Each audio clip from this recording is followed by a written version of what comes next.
Bab 25. Tisa memalingkan wajahnya. Gue enggak boleh cium lo, tanya Yuza. Kali pertama sentuhannya ditolak wanita. Aku mau pulang. Tisa mendorong pelan tubuh Yuza. Oke. Yuza memasangkan sabuk pengaman lalu melajukan mobilnya. Tidak berapa lama keduanya sampai di rumah. Sayang, kamu dari mana saja? Tanya Nyonya Dina menghampiri putranya. Kenapa pulang dengannya Tisa? Melihat Tisa yang berjalan di belakang Yuza. Aku tidak sengaja bertemu dengannya di jalan. Sayang, kenapa wajahmu lebam-lebam gini? Kamu habis berkelahi? Tanya panik Nyonya Dina. Tadi ada kecelakaan kecil, jawab Yuza singkat yang langus masuk ke dalam kamarnya. Keesokan harinya Tisa menyempatkan kembali menjenguk ibunya yang ternyata benar-benar pindah kontrakan. Ini untuk ibu. Tisa memberikan sebuah amplop berwarna coklat. Ini. Ibu Desi cukup terkejut melihat cukup banyak uang di amplop tersebut. Iya, ini sisa uang gaji yang aku simpan. Dipakai untuk mencicil hutang kita ya Bu. Jelas Tisa. Terima kasih ya nak. Ibu Desi tersenyum haru. Rasa bangganya pada Tisa tidak pernah pudar. Meskipun ia merasa sangat iba dengan putrinya yang terpaksa tidak bisa melanjutkan pendidikannya. Tisa, apa tidak lebih baik jika kamu berhenti bekerja saja? Bujuknya. Merasa kasihan pada Tisa. Menjadi asisten rumah tangga pasti sangat melelahkan untuknya. Tidak Bu, aku masih ingin tetap bekerja. Aku ingin melunasi hutang-hutang kita. Tapi Tisa, aku tidak apa-apa Bu. Aku baik-baik saja. Tisa meyakinkan. Ya sudah kalau itu maumu. Setelah ini kamu mau langsung kembali. Ibu ingin ke makam ayahmu. Sudah lama sekali rasanya tidak ke sana. Pinta Ibu Desi. Ya sudah, kita ke makam ayah ya. Tisa setuju. Tisa, sapa Ibu Ratih yang baru tiba di kontrakan ibunya. Kamu baru datang? Ya, aku baru datang. Aku dan ibu mau ke makam ayah sebentar. Ke makam, ibu ikut ya? Ya sudah. Ketiganya pun segera ke sebuah makam yang berada tak jauh dari makam Ibu Desi. Mas, Ibu Desi mengusap inisan kayu suaminya. Air matanya perlahan jatuh. Selalu tidak bisa membendung kesedihannya setiap kali berkunjung ke sana. Ayah, aku datang. Gumam Tisa seraya menaburkan bunga di tanah yang sudah mengering itu. Maafkan aku ayah. Aku tidak bisa menjadi seperti yang ayah inginkan. Batinnya meracau. Walau sejak kecil sang ayah sudah meninggalkannya, tapi Tisa yakin setiap orang tua pasti menginginkan anaknya kelak bisa sukses. Mereka pun membacakan doa dengan khusyuk. Ibu, aku akan langsung pulang ke rumah majikanku. Ibu pulang saja dengan Ibu Ratih ya, ujar Tisa setelah selesai membaca doa. Ya sudah kalau gitu, kamu hati-hati ya nak. Tisa mengangguk. Ibu Desi pun bergegas kembali ke rumahnya dengan Ibu Ratih. Tisa tersentak saat ponselnya berdering. Kak Yuza, lo di mana? Tanya di balik telepon. Melihat Tisa yang tidak ada di rumah. Aku sedang di makam. Di makam? Di mana makamnya? Gua ke sana. Setelah Tisa memberitahukan alamat makam tersebut, Yuza pun bergegas melajukan mobilnya di kesana. Setibanya di sana, Yuza melihat Tisa yang masih berjongkok di sisi sebuah makam.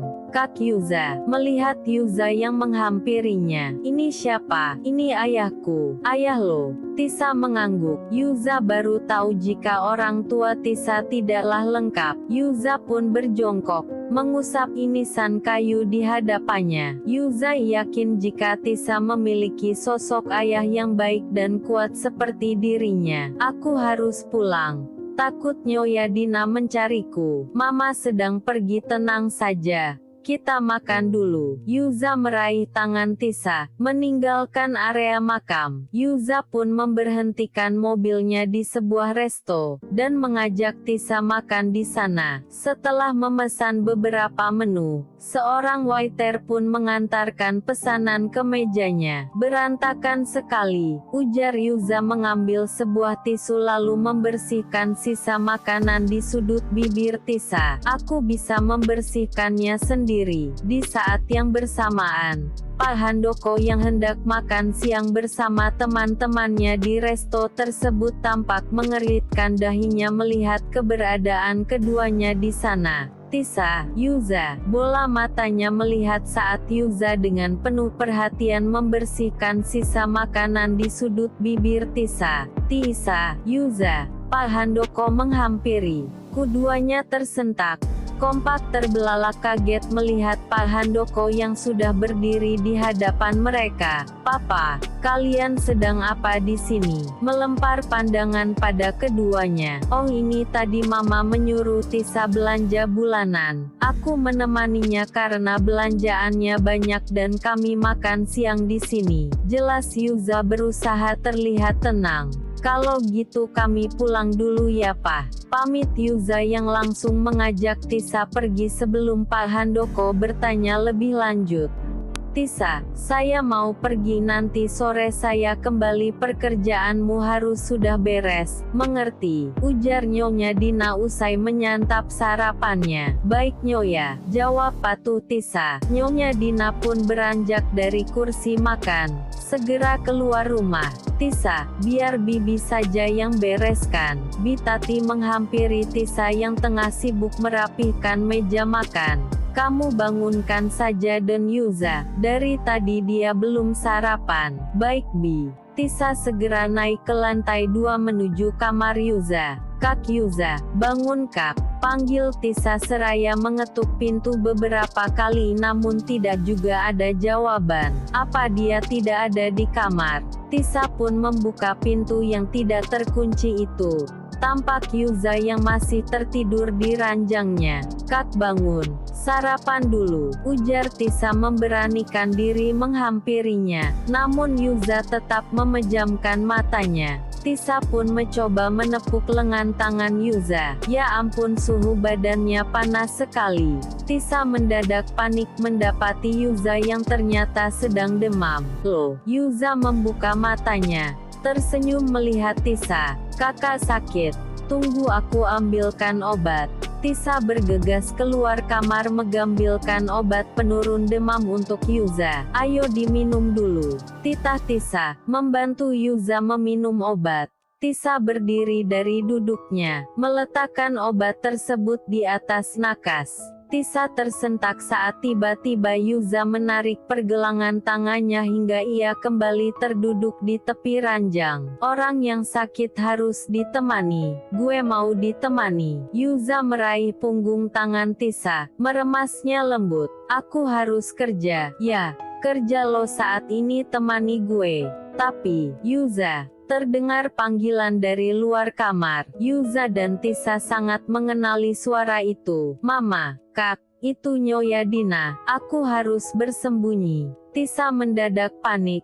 Tidak bisa membayangkan bagaimana reaksi Nyonya Dina jika melihat ia tengah berduaan dengan Yuza. Yuza pun panik mendengar suara Nyonya yang semakin dekat ke arah kamarnya. Berbaring, menunjuk ranjangnya. Berbaring, ya, cepat.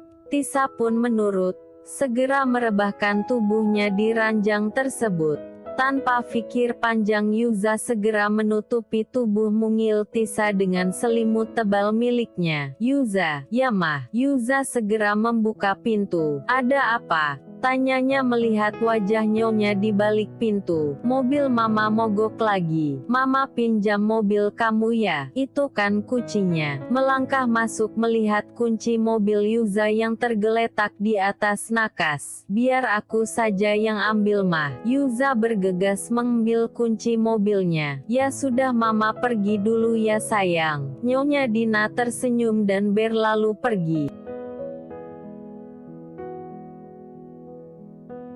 Yuza menutup pintu kamarnya, berjalan ke arah ranjang menyibak selimut yang masih menutupi tubuh Tisa. Kak Yuza. Tisa terlonjak, melihat Yuza yang sudah berbaring di sisinya dan memeluk tengkuk belakangnya. Aku mau bekerja, diam sebentar, bisik Yuza, semakin mendekap erat.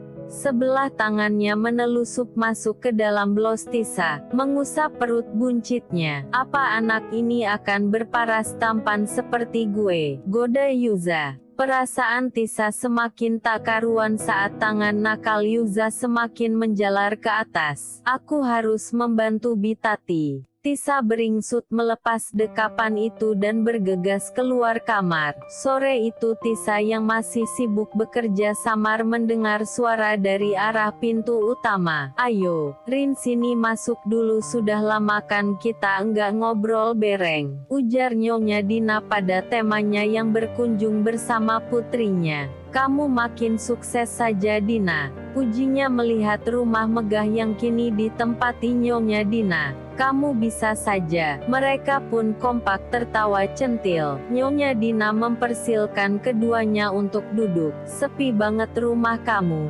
Putra kamu yang tampan itu mana? Kakak kelas putriku dulu, tanya wanita bernama Ririn itu. Oh Yuza, sepertinya dia sedang keluar, balas Nyonya Dina lalu kemudian memanggil Tisa beberapa kali. Iya Nyonya. Tisa segera menghampiri. Gadis yang duduk di sebelah Ibu Ririn yang tak lain Clarissa tampak terbelalak kaget melihat Tisa. Begitupun Tisa yang tampak terkejut saat keduanya saling melempar pandang.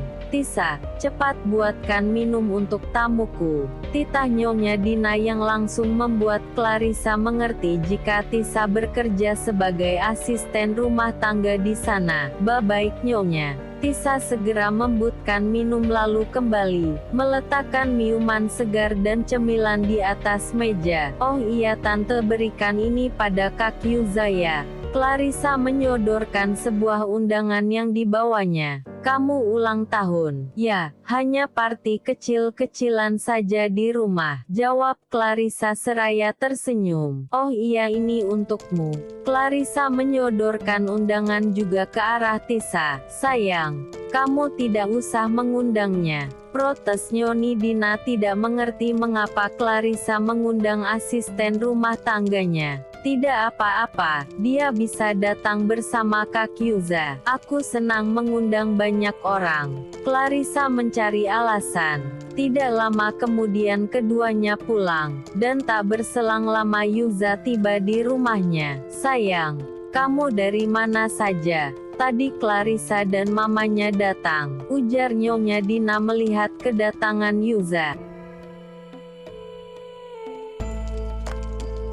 Clarissa, ya kamu lupa mama dan ibu Clarissa berteman, dan dia menitipkan ini, memberikan undangan pada Yuza. Dia juga tiba-tiba mengundang Tisa. Heran deh ngapain juga undang pembantu itu, gerutu Nyonya Dina. Malam itu Tisa sudah bersiap, sebenarnya ia enggan untuk datang tapi Nyonya Dina memaksanya. Tidak enak dengan undangan yang diberikan Clarissa. Tisa, apa kamu tidak salah kostum? Cibirnya melihat Tisa yang hanya mengenakan blos berwarna pink dipadukan dengan rok selutut berwarna putih. Hanya itu pakaian terbaik yang dimilikinya. Aku akan memberikan pakaian untuknya, sahut Yuza seraya menuruni anak tangga. Seharusnya kamu tidak perlu mengeluarkan uang untuk pembantu ini. Ah ya sudah deh, kalian pergi saja. Yuza menggelengkan kepalanya melihat sikap barbar ibunya, bergegas mengajak Tisa pergi. Kita mau kemana? Tanya Tisa di sela-sela perjalanan. Kita ke mall dulu. Yuza mengajak Tisa ke sebuah mall, memilihkan sebuah dress untuknya, lalu mengajaknya juga ke sebuah salon. Tisa hanya bisa menurut membiarkan orang di sana memoles penampilannya. Kak, panggil Tisa. Yuza yang tengah fokus menatap layar gawainya mendongkak. Bola matanya terperangah melihat betapa anggunnya Tisa mengenakan dress berwarna hitam yang diberikannya. Sangat kontras dengan kulit cerahnya. Rambut curlinya yang tergerai semakin membuatnya cantik. Juga make up natural semakin menambah kecantikannya. Tisa gitu cantik di balik kesederhanaannya. Kita pergi sekarang, tanya Tisa pada Yuza yang nyaris tak berkedip memandangnya. Oh ya, kita pergi. Yuza meraih tangan Tisa, bergegas meninggalkan tempat tersebut. Lo kenapa ini? Keluh Yuza saat tiba-tiba mobilnya terhenti saat sudah memasuki pelataran rumah megah Clarissa. Kenapa Kak? Yuza keluar dari mobilnya disusul Tisa. Aku periksa dulu. Kamu ke dalam saja duluan. Cuma sebentar kok. Oh ya sudah. Tisa pun menurut masuk lebih dahulu ke tempat acara. Ampun deh, bisa bocor gini sih bannya. Keluh Yuza setelah 10 menit kemudian Yuza pun memutuskan untuk masuk ke dalam menyusul Tisa. Maaf, kamu tidak bisa masuk, cegah seorang security menghadang Yuza yang berada di pintu utama. Saya tamu di sini.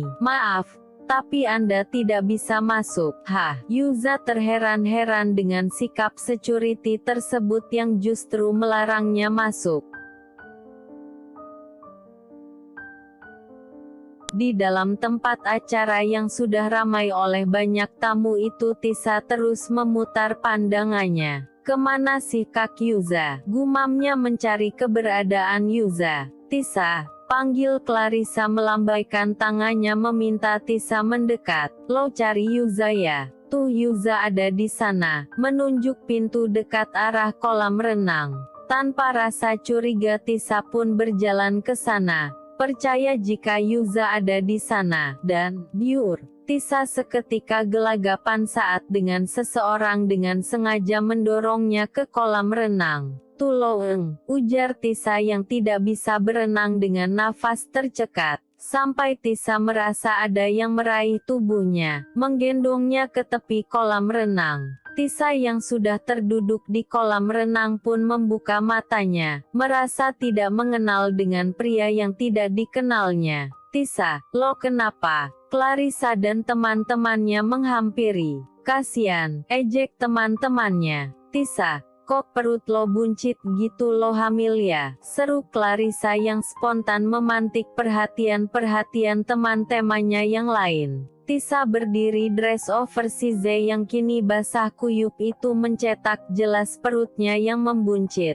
Oh, gue ngerti kenapa lo enggak lanjutin sekolah lo lagi. Lo ternyata hamil. Samar Tisa mendengar teman-teman yang langsung bergunjing tentangnya. Ya ampun Tisa, kok bisa sih lo itu kan murid cerdas dan lugu tapi kok hamil? Cecar Clarissa yang semakin sengaja mempermalukan Tisa. Tanpa berkata apapun Tisa segera keluar dari tempat acara tersebut. Tisa, panggil Yuza yang berada di luar bergegas menghampiri Tisa. Kenapa lo basah kuyup kayak gini? Melihat Tisa yang hanya tertunduk dengan pakaiannya yang sudah basah kuyup. Kenapa hidupku gitu rumit saat mengenalmu? Lirih Tisa, lo ini ngomong apa sih? Yuza hendak meraih punggung tangan Tisa namun Tisa menepisnya. Aku benci kamu, aku benci hidupku, ujar Tisa tidak dapat membendung air matanya. Tisa, gue cinta sama lo. Berhenti mengatakan omong kosong itu. Oke, harus bagaimana gue nunjukin rasa cinta gue? Tanggung jawab. Tanggung jawablah, sahut Tisa menatap tajam. Rasanya sudah lelah menghadapi cibiran orang-orang yang menganggapnya wanita nakal karena kehamilannya. Tisa, lo enggak ngerti posisi gue. Lo tahu apa yang akan orang tua gue lakukan jika tahu kehamilan lo? Mereka akan menyingkirkan lo. Pungkas Yuza. Kita berbeda, mereka tidak akan menerima lo. Beri gue waktu untuk memikirkan jalan keluarnya. Tisa menggelengkan kepalanya. Air mata sekamin membasahi wajah cantiknya. Tisa terperanjat melihat Bagas yang berjalan menghampirinya, melepas jaket yang dikenakannya, menyampirkannya pada tubuh Tisa yang basah. Kita pergi dari sini. Meraih tangan Tisa. Jangan pergi, cegah Yuza mencekal lengannya. Tisa menepisnya, mengikuti langkah Bagas dan masuk ke mobilnya meninggalkan tempat tersebut.